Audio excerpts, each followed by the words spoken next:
Welcome to the Post Appraisal Underwriter Explainer video by North Oak Investment.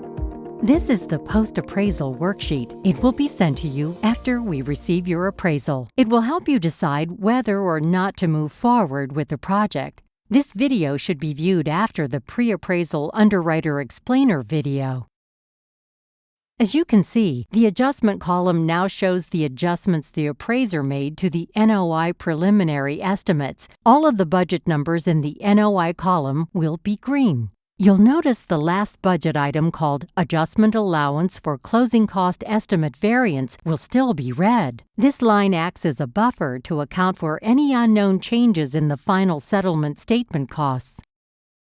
This includes things like tax prorations, recording fees, and other title fees.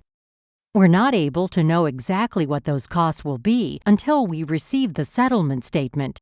After closing, any difference in our estimate will be added or subtracted to this line.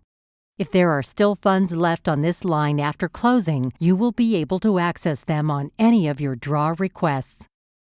Your projected profit or loss numbers will now reflect the appraised value and the adjusted budget numbers after your meeting with the appraiser.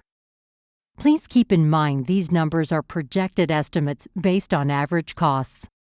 If you have a real estate license or any other special arrangements, you may be able to significantly reduce some of these costs.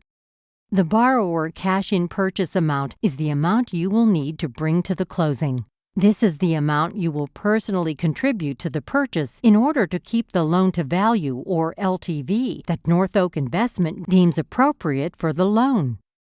That concludes the Post-Appraisal Underwriter Explainer. Take a look at our other explainer and tutorial videos or learn about our $300 cash referral program.